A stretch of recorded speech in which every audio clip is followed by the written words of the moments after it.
Nobody warned Margaret Ellis that 74 would feel like drowning in slow motion. Not all at once, not dramatically, just inch by inch, breath by breath, until one Thursday night she sat in a parking lot in the rain and realized she could not remember the last time she had wanted to go anywhere at all. She sat in that car for 11 minutes, engine running, hands on the wheel. Rain hitting the roof like a clock that wouldn't stop. Through the glass doors of the Harlow Community Center, she could see the warm yellow light, the women in their pressed blazers, their wide, performed smiles, their laughter aimed at the ceiling.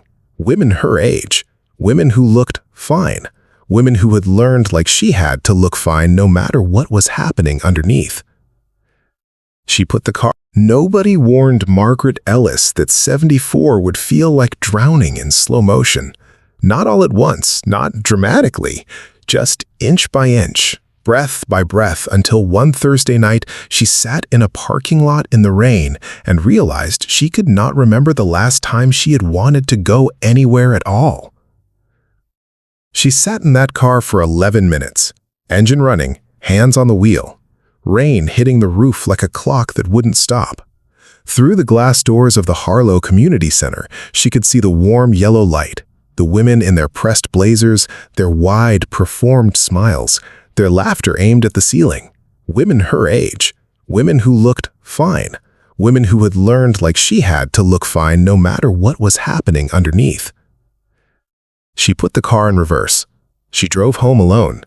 She never told a single soul. Margaret had lived her entire life in Calder's Creek, Vermont, 61 years in the same White House on Birchwood Lane with the green shutters and the wraparound porch that Robert had painted every spring without being asked.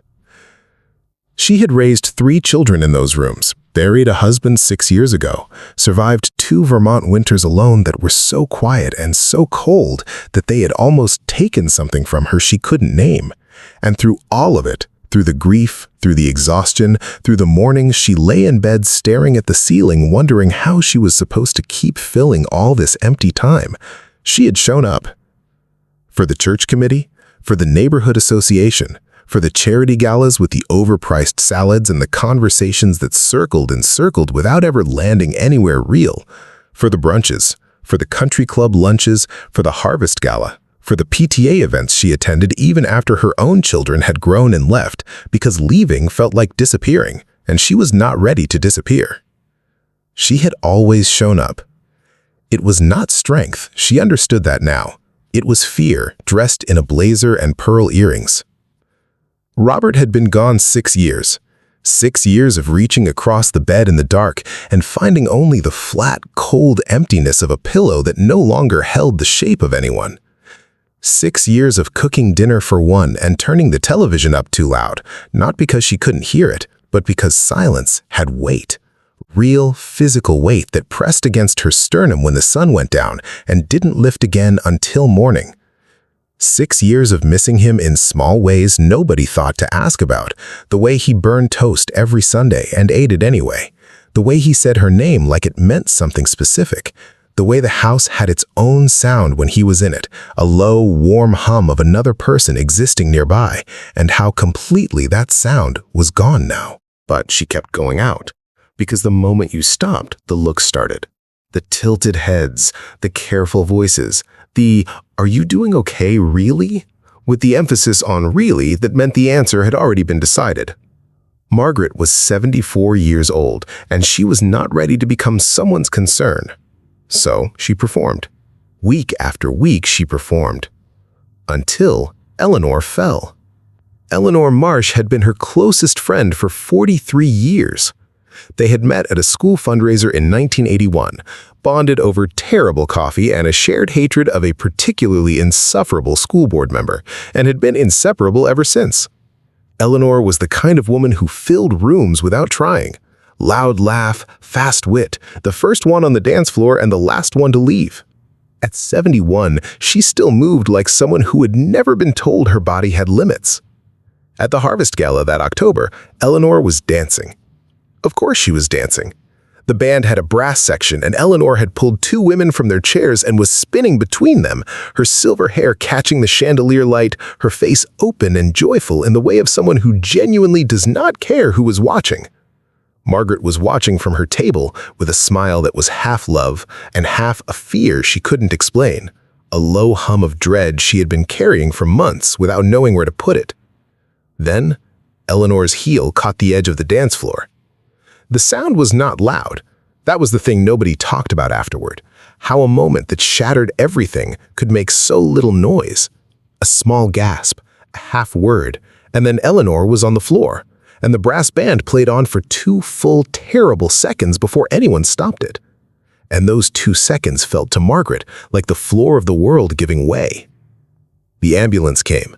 The hip was broken in 2 places.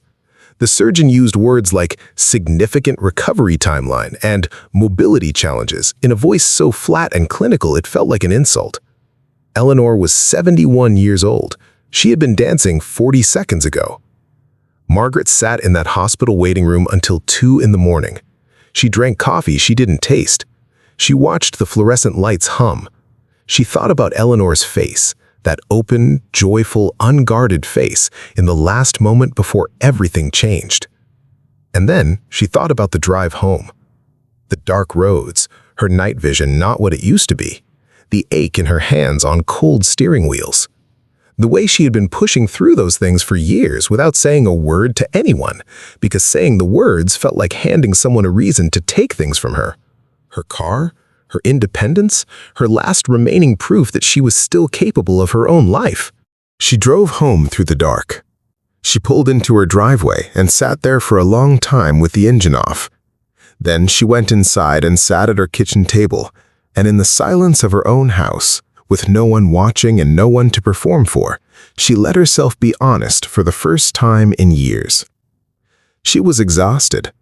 Not sad, not depressed, not broken, not giving up. Exhausted. The bone-deep accumulated exhaustion of a woman who had spent 74 years taking care of everything and everyone, and had never once, not once, considered that she was allowed to put the weight down.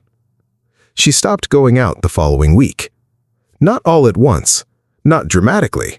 She still walked to the mailbox in the mornings, still drove to the pharmacy on Tuesdays, still sat on her porch in the late afternoon and watched the Vermont maples do what they do in October, which is burn with a color so violent and beautiful it almost felt personal.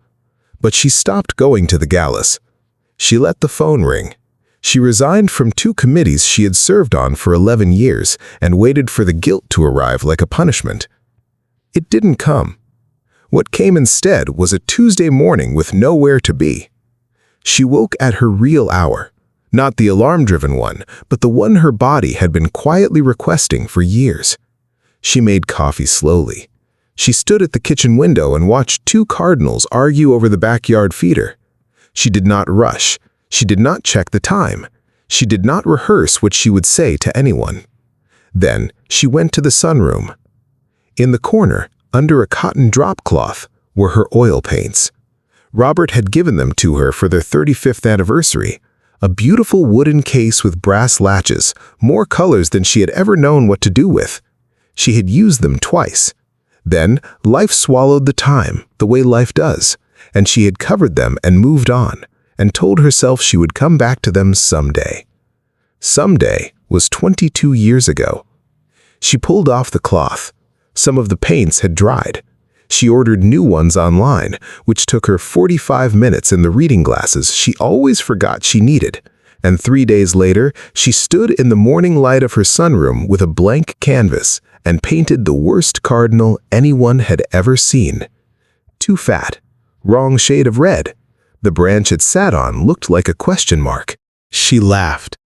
Alone in her sunroom, in the quiet of her own house, she laughed until her eyes watered, and the laugh was completely, entirely real.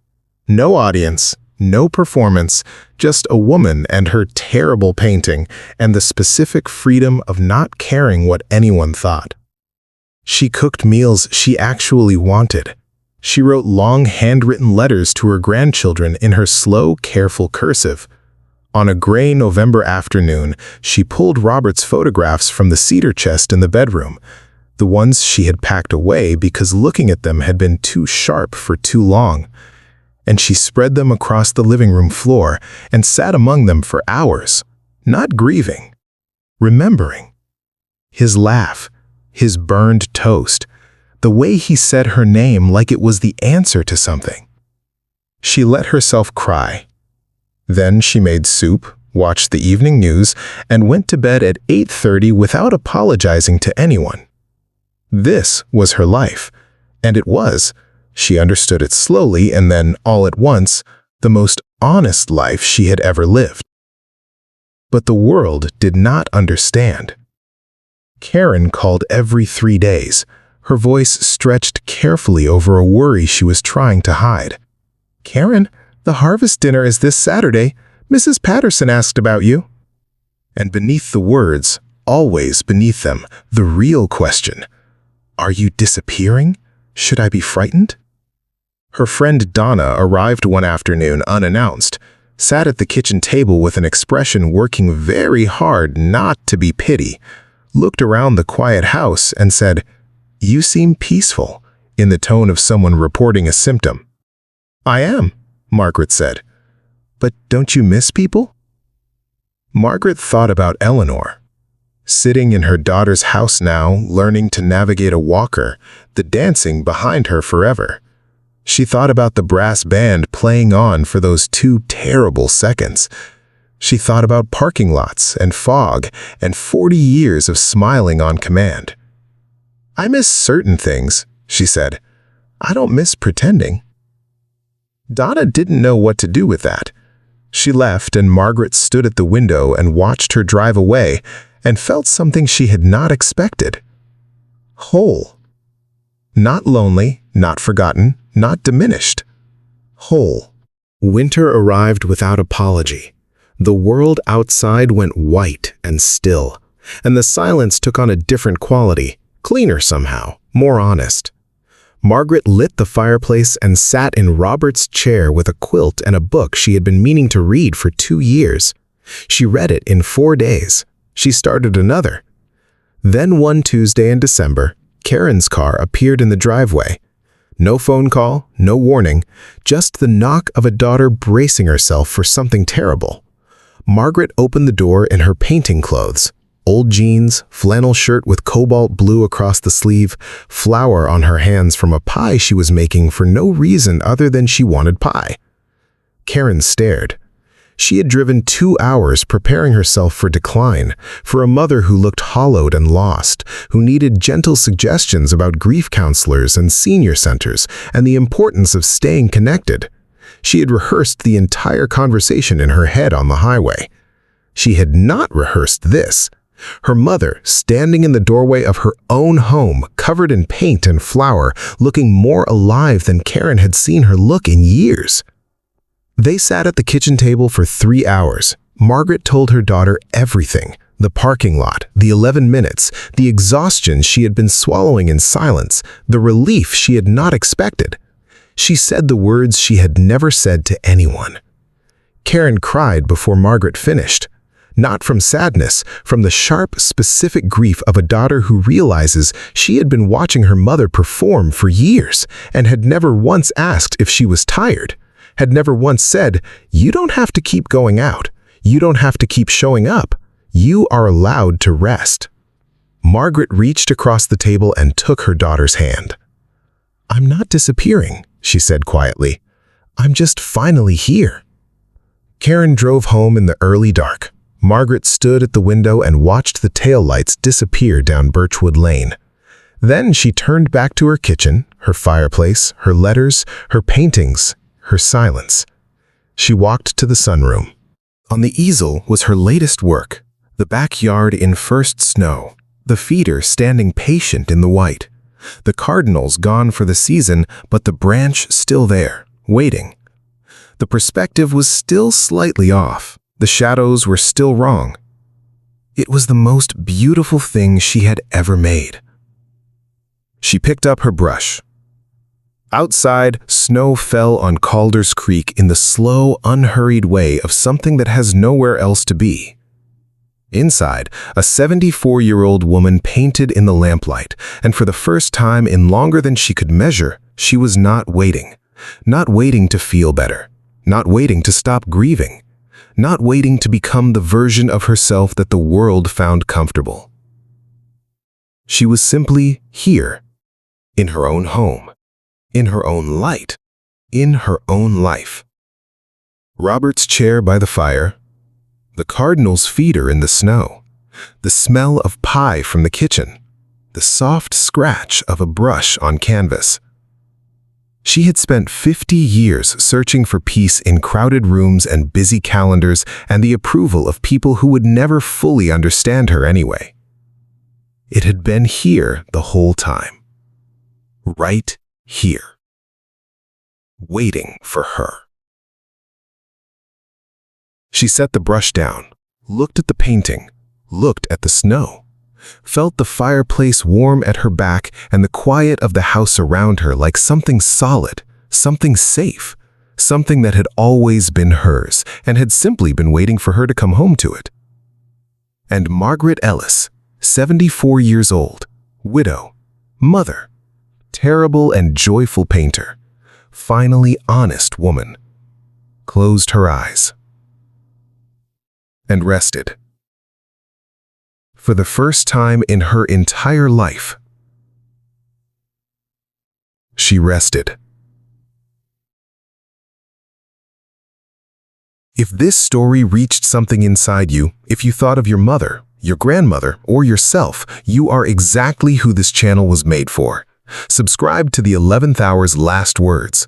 Every week, we tell the stories that the world forgets, the quiet ones, the real ones, the ones that matter.